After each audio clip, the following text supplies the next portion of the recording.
하나님 말씀 보겠습니다.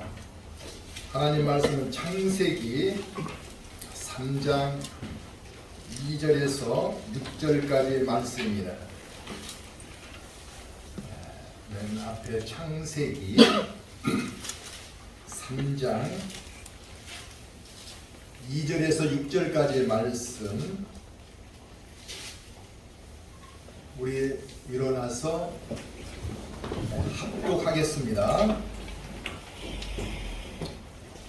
여자가 뱀에게 말하되 동산나무의 열매를 우리가 먹을 수 있으나 동산 중앙에 있는 나무의 열매는 하나님의 말씀에 너희는 먹지도 말고 만지지도 말라 너희가 죽을까 하라 하셨느니라.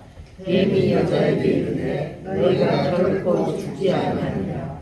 너희가 그것을 먹는 날에는 너희는 닮아서 하나님과 같이 되어 선악을 알지 하나님의 아심이니라. 여자가 그 나무를 먹음직도 하고 보암직도 하고 지혜롭게 할 만큼 탐스럽게 하는 나무니라. 여자가 그 열매를 따먹고 자기와 함께 있는 남편에게 주매 그도 먹음직하라. 하나님 아버지, 부족하고 미련한 종이 아버지의 말씀을 배우고자 강의에 섰습니다. 인간의 생각들은 모두 다 십자가 뒤에 감추어 주시었고 오직 하나님 말씀만 선포될 수 있도록 입술을 주장하여 주시옵소서. 감사드리며 예수님 이름으로 기도합니다.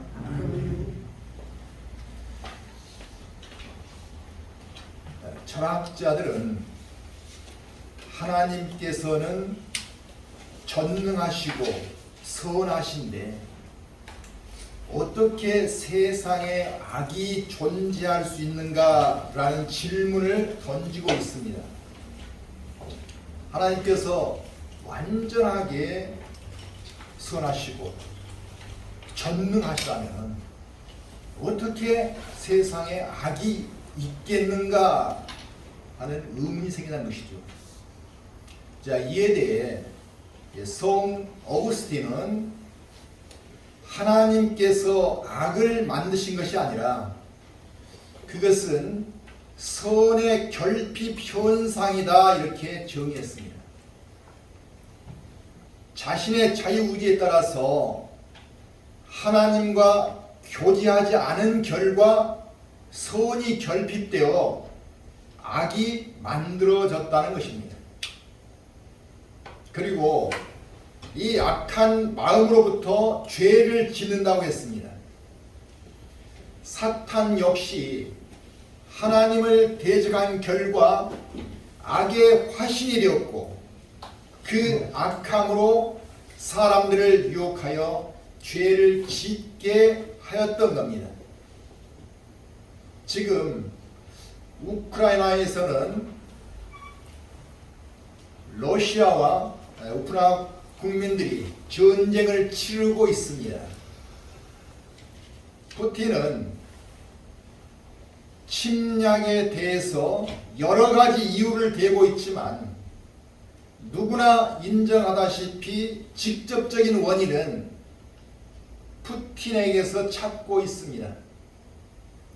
이는 그의 마음이 심하게 악해져 있다는 의미입니다. 다시 말하면 선의 결핍이 자초한 결과인 거죠.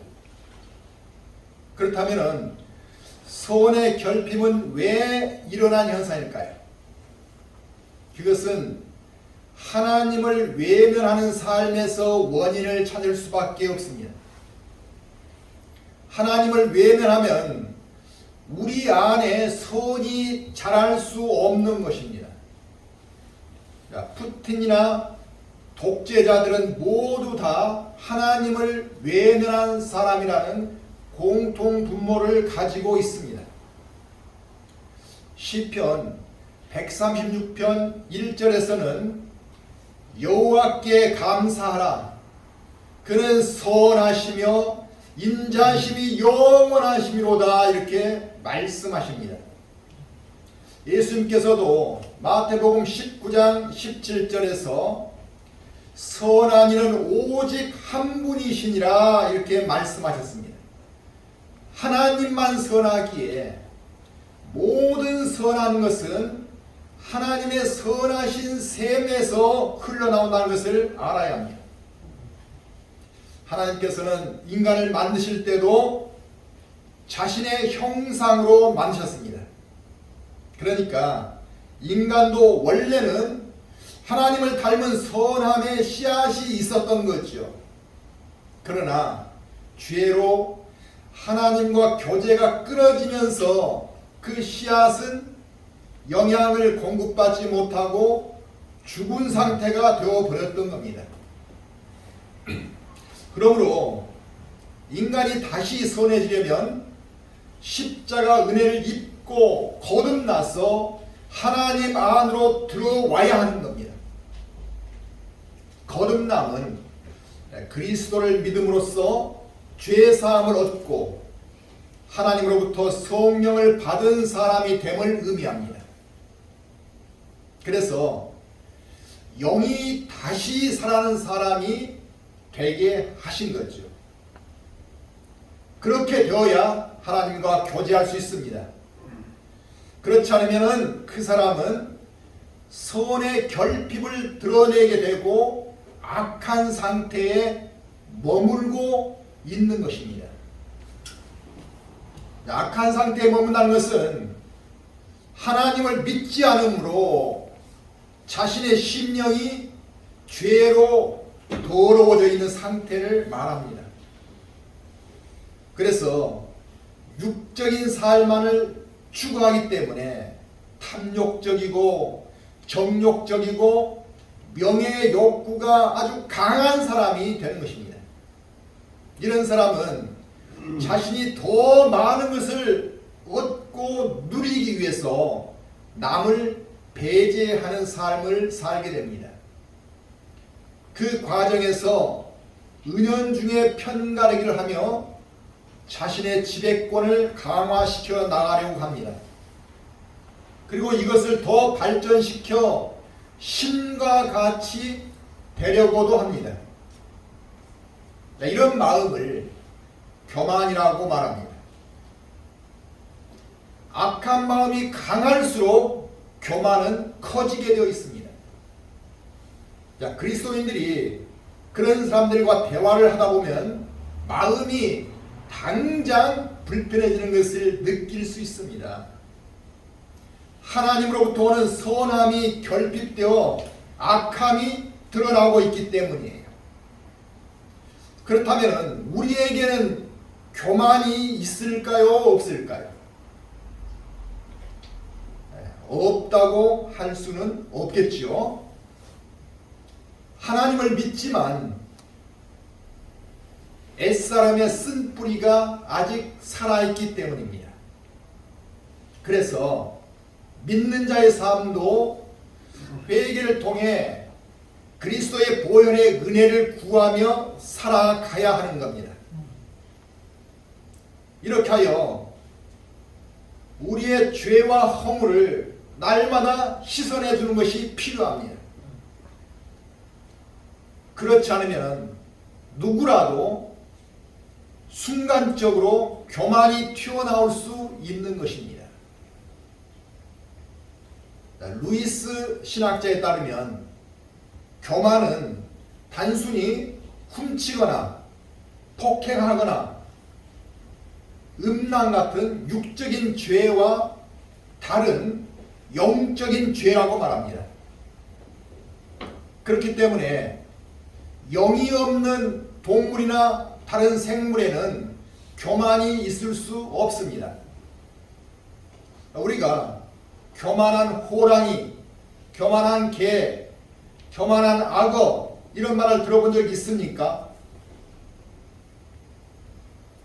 교만은 사람이나 천사와 같이 영적인 존재들만이 저지를 수 있는 죄인 거죠. 그러다 보니 죄의 질이 육신이 저지른 것과는 다릅니다. 교만은 하나님을 우습게 여기고 사람 위에 군림하려고 하는 겁니다. 하나님께서는 하나님과 동등한 권세를 누리려고 하는 교만한 천사를 천국에서 내쫓아 버리셨습니다. 그랬더니 그가 세상에 와서 권세를 부리는 사탄이 되었습니다. 사탄은 하나님이 지어놓은 영적 존재인 사람들을 자신이 지배하기 위해 인간을 하나님과 이간질시키고 멀어지게 하고 있는 일을 합니다. 그렇다면 어떻게 그가 하나님과 인간을 멀어지게 하고 있을까요?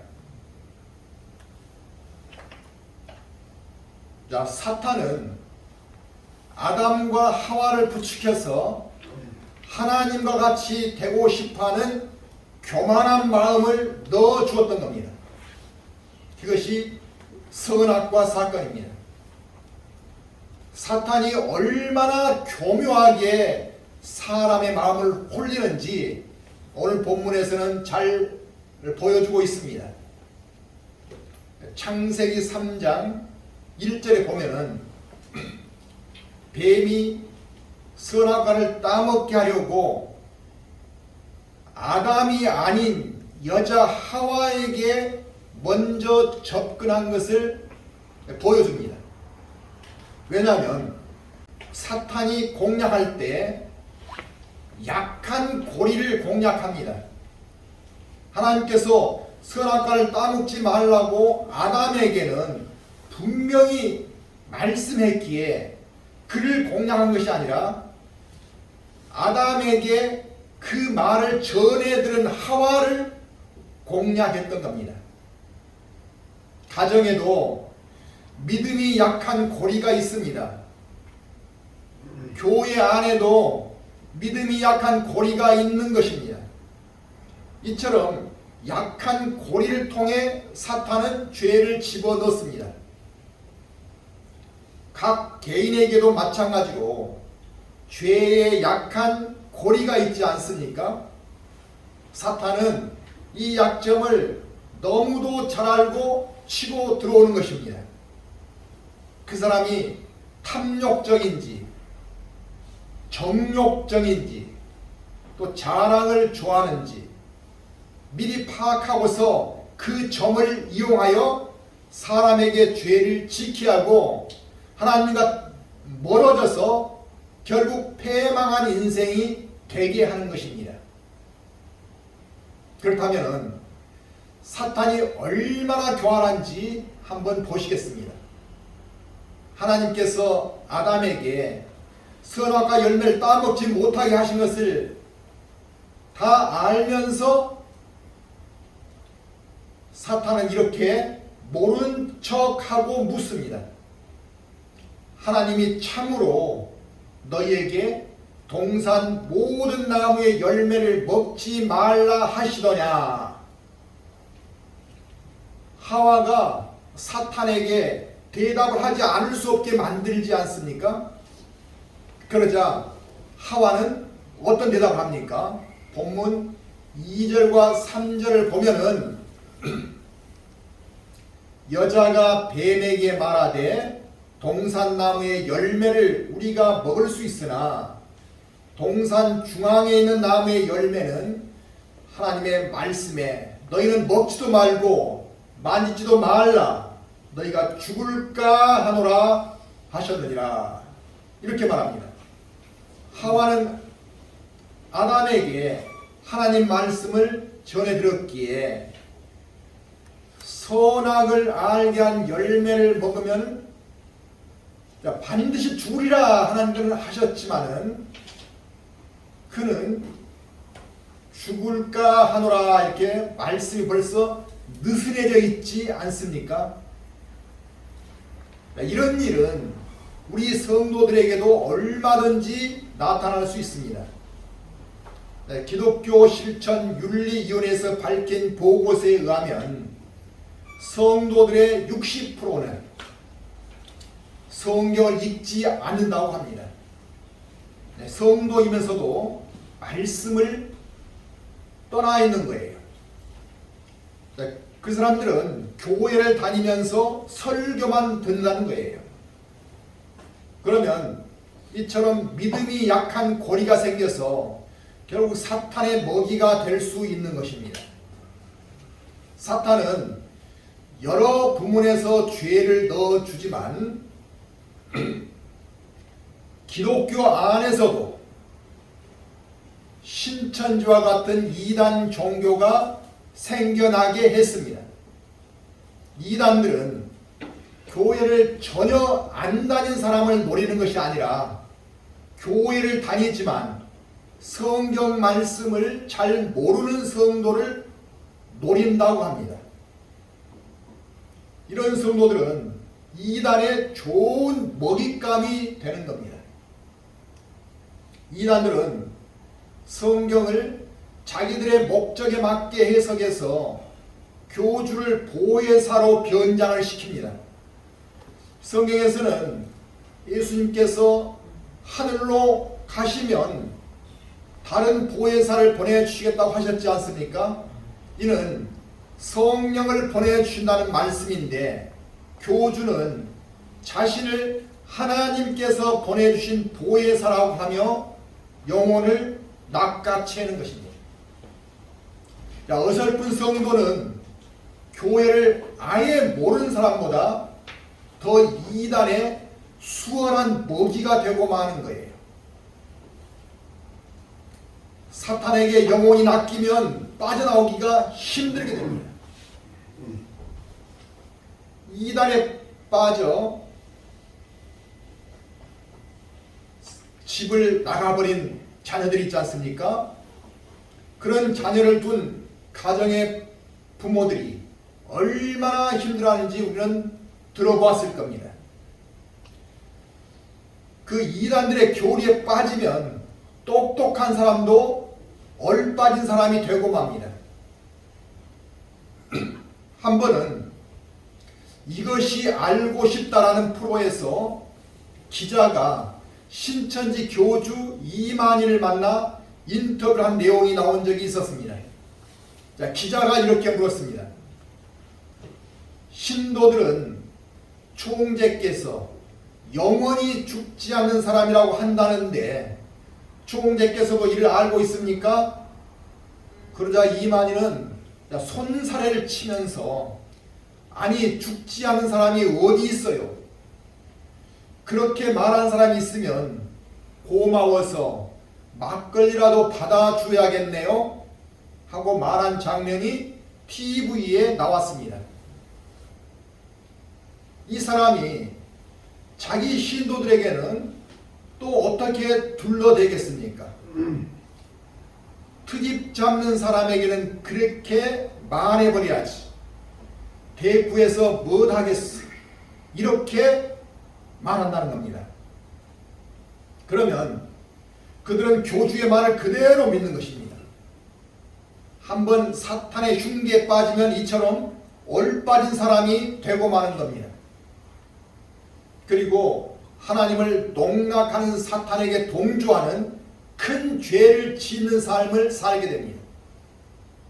오늘 본문 5절에서는 뱀이 하와를 어떻게 공략하고 있는지 다시 보겠습니다. 너희가 그것을 먹는 날에는 너희 눈이 밝아져 하나님과 같이 되어 선악을 알 줄 하나님이 아심이니라. 이렇게 말합니다. 선악과를 따먹으면 하나님과 같이 선악을 판단하는 사람이 될 것이기 때문에 하나님께서는 따먹지 못하게 했다고 말하고 있는 것입니다. 자, 최초 인간인 아담과 하와가 하나님의 말씀을 알면 얼마나 알겠습니까? 자, 사탄에 대해서도 그들은 몰랐던 것이죠. 자, 아담과 하와는 아무것도 모른 채 에덴 동산에서 걱정 없이 편안한 삶만 누리고 있었던 겁니다. 그런데 뱀이 나타나서 선악과를 따먹으면 하나님처럼 된다는 말에 선악과 나무를 다시 보게 되었던 겁니다. 동물에게 만일 이야기를 했다면 관심도 없을 테지만 영이 있는 사람에게 하는 말이라 그 말이 좋게 들렸던 거죠. 그 말을 듣고 나자 하와 눈에는 선악과가 유난히 먹음직했고 보기도 좋았고 먹으면 지혜를 줄 것 같이 탐스럽게 보였던 것입니다. 그래서 먼저 하와가 선악과를 따먹고 아담에게도 권했습니다. 열매를 먹어도 하와가 죽지 않은 것을 본 아담도 이를 먹게 된 거죠. 그러나 이들에게 일어난 일은 무엇이었을까요? 바로 죄가 들어와서 하나님과 교제할 수 없는 상태가 되었던 겁니다. 이를 영적 죽음이라고 말합니다. 죄가 들어온 이들은 회개를 하는 것이 아니라 잘못을 숨기기에 급급했고 자기 합리화와 거짓말하는 자들이 되었습니다. 마음에 선함이 없는 상태가 되었기 때문이죠. 그렇다면 죄가 들어온 그들이 어떻게 자기 합리화를 하고 있는지 살펴보겠습니다. 11절 보겠습니다. 이르시되 누가 너의 벗었음을 내게 알렸느냐? 내가 내게 먹지 말라 명한 그 나무 열매를 내가 먹었느냐? 하나님께서는 아담이 선악과를 먹은 것을 아시면서도 묻고 계십니다. 아담이 회개하기를 원하셨던 거죠. 그런데 그의 답변은 12절에서 이렇게 말하고 있습니다. 아담이 이르되 하나님이 주셔서 나와 함께 있게 하신 여자 그가 그 나무 열매를 내게 주므로 내가 먹었나이다. 아담은 누구 핑계를 대고 있습니까? 하와의 핑계를 대는 것 같지만 그 여자를 하나님이 주셨기 때문이라고 하나님 탓으로 돌리고 있는 것입니다. 이번에는 하나님께서 하와에게 내가 어찌하여 이렇게 했느냐 이렇게 물으셨습니다. 그랬더니 하와 역시 죄에 대해 회개를 하는 것이 아니라 뭐라고 말합니까? 13절 하반부 보시면 뱀이 나를 꾀므로 내가 먹었나이다 하고 뱀 핑계를 대며 자기 합리화를 했던 것입니다. 결국 하나님께서는 이들을 에덴 동산에서 쫓아내야 했던 겁니다. 이로 인해 인간 안에는 아담과 하와가 지은 원죄가 들어오게 되었습니다. 물론 인간 안에는 원죄만 있는 것이 아니라 자기가 지은 자범죄도 있습니다. 우리가 죄사함을 받기 위해서는 우리의 죄값을 치르시고 십자가에서 돌아가신 예수님을 믿어야 합니다. 그래야 하나님과 교제할 수 있는 영이 살아나고 선함을 채우는 사람이 될 수 있습니다. 그렇지만 세상 사람들은 많은 죄를 가지고 살면서도 하나님을 외면하고 있습니다. 하나님을 믿지 않은 많은 사람들이 얼마나 악한지 우리는 이번 대통령 선거를 통해서 지켜보았을 겁니다. 나라가 온통 거짓말 투쟁이가 되어버린 그런 모습을 우리가 참담하게 봤지 않습니까? 진실은 쳐다보기 힘들고 오직 상대를 죽이는 일만 하고 있었지 않습니까? 그런가 하면 우크라이나 전투를 벌이고 있는 러시아 푸틴과 그의 측근들 역시 얼마나 많은 거짓말을 동원하고 있습니까? 사람이 무수히 죽어가도 눈 하나 깜짝이지 않는 모습을 보느라면 사탄의 모습을 본 것처럼 느껴집니다. 인간은 염을 지녔기에 하나님을 멸시하게 되면 악마의 성향을 닮은 사람이 될 수 있는 것입니다. 보통 사람은 교활한 사탄이나 사탄의 성향을 가진 악한 사람을 이기지 못합니다. 그래서 예수님께서는 요한복음 16장 33절에서 이것을 너희에게 이르는 것은 너희로 내 안에서 평안을 누리게 하려 함이라. 세상에서는 너희가 환난을 당하나 담대하라. 내가 세상을 이기었노라. 이렇게 말씀하시고 계십니다. 세상을 이겨놓으신 주님 안에 거할 때만 우리는 사탄을 물리칠 수 있다는 말씀이십니다. 우리 힘이 아니라 주님께서 우리를 보호해 주시고 대력해 주시기 때문입니다. 이 말씀이 우리에게 얼마나 위로가 되십니까? 그동안 세상에는 하나님을 멸시했던 나폴레옹, 히틀러, 스탈린 등 많은 독재자들이 출현했습니다. 그러나 그들은 하나같이 비참하게 세상을 떠나고 말았습니다. 마찬가지로 지금의 독재자들도 그렇게 될 것입니다.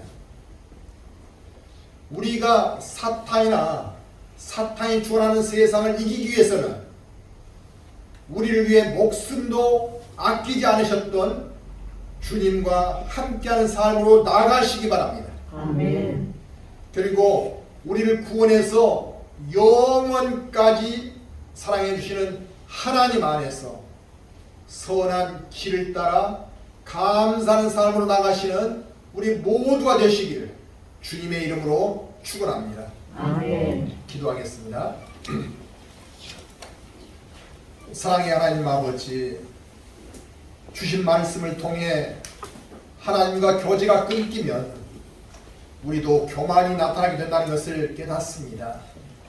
그리고 그 교만이 악을 부르고 죄를 짓게 한다는 것도 알게 되었습니다. 우리가 교만한 자가 되지 않도록 날마다 그리스도의 보혈의 은혜를 구하는 사람이 되게 해주시고 하나님과 깊은 교제 속에서 감사한 자가 되게 하여 주시옵소서. 그래야 악을 이기게 해주시고 선함으로 길을 걷는 우리 되어서 하나님 일에 크게 쓰임받는 복된 자가 되게 하여 주시옵소서. 감사드리오며 예수님 이름으로 기도합니다. 아멘.